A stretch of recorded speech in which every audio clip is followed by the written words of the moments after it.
Matthew 17. After 6 days, Jesus took with him Peter, James, and John, the brother of James, and led them up a high mountain by themselves. There he was transfigured before them. His face shone like the sun, and his clothes became as white as the light. Just then there appeared before them Moses and Elijah talking with Jesus. Peter said to Jesus, "Lord, it is good for us to be here. If you wish, I will put up 3 shelters, one for you, one for Moses, and one for Elijah." While he was still speaking, a bright cloud covered them, and a voice from the cloud said, "This is my Son whom I love. With him I am well pleased. Listen to him." When the disciples heard this, they fell face down on the ground, terrified. But Jesus came and touched them. "Get up," he said. "Do not be afraid." When they looked up, they saw no one except Jesus. As they were coming down the mountain, Jesus instructed them, "Don't tell anyone what you have seen until the Son of Man has been raised from the dead."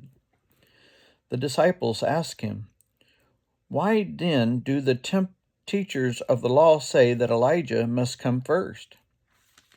Jesus replied, "To be sure, Elijah comes and will restore all things. But I tell you, Elijah has already come, and they did not recognize him, but have done to him everything they wished. In the same way, the Son of Man is going to suffer at their hands." Then the disciples understood that he was talking to them about John the Baptist.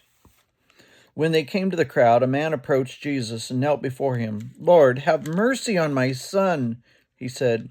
"He has seizures and is suffering greatly. He often falls into the fire or into the water. I brought him to your disciples, but they could not heal him." "You unbelieving and perverse generation," Jesus said. "How long shall I stay with you? How long shall I put up with you? Bring the boy here to me." Jesus rebuked the demon, and it came out of the boy, and he was healed at that moment. Then the disciples came to Jesus in private and asked, "Why couldn't we drive it out?" He replied, "Because you have so little faith. Truly I tell you, if you have faith as small as a mustard seed, you can say to this mountain, 'Move from here to there,' and it will move. Nothing will be impossible for you." When they came together in Galilee, he said to them, "The Son of Man is going to be delivered into the hands of men. They will kill him, and on the 3rd day he will be raised to life." And the disciples were filled with grief. After Jesus and his disciples arrived in Capernaum, the collectors of the 2 drachma temple tax came to Peter and asked, "Doesn't your teacher pay a temple tax?" "Yes, he does," he replied. When Peter came to the house, Jesus was the first to speak.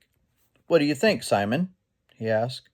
"From whom do the kings of the earth collect duty and taxes? From their own children or from others?" "From others," Peter answered. "Then the children are exempt," Jesus said to him. "But so that we may not cause offense, go to the lake and throw out your line. Take the first fish you catch, open its mouth, and you will find a 4 drachma coin. Take it and give it to them for my tax and yours."